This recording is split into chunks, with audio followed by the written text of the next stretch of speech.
Voter তালিকার সংশোধন অবশ্যই হতে হবে, মাস্ট। পশ্চিমবাংলায় ভোটার তালিকায় অ্যাভারেজে 20-25 জন মৃত মানুষের নাম, অ্যাভারেজে ওইরকম 15, 20, 25, 30 এমন মানুষ যাকে কেউ চেনে না, ভুতুরে ভোট এবং জেনুইন ভোটারের নাম নেই। এক একটা বুথে গড়পড়তা 40, 50, 60, 65 জন করে এরকমের তালগোল রয়েছে। তো কারেকশন তো করতেই হবে, সেই কারণে তো রিভিশন, সবাই তা মান্য করে। আমরাও তো বলি, মুখ্যমন্ত্রী বলেননি যে ভিন রাজ্যের লোকের নাম আমার রাজ্যে ভোটার লিস্টে রয়েছে, ওরা ভূতের মতন। কেন বলেছেন? তো তাদের নাম বাদ দেওয়ার ক্ষেত্রে ওনার আপত্তি, তাহলে এতদিন কেন বলছিলেন যে বাইরের লোককে সব ভোটার করা হয়েছে? ফলে মুখ্যমন্ত্রী এগুলো রাজনীতির জন্য করছেন, আর দিল্লিও রাজনীতির জন্য করছে।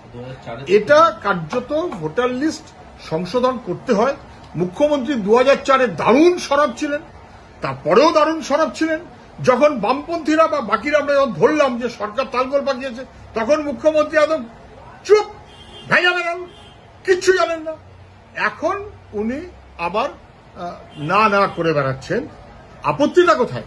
সংশোধন তো হতেই হবে, কিন্তু সংশোধনের নামে দিল্লি ভোটারের নাম যুক্ত করার চাইতে ভোটারের নাম কেটে দিয়ে তাকে ভোটার করে আসামের মতন বিপদে ফেলতে চাইছে।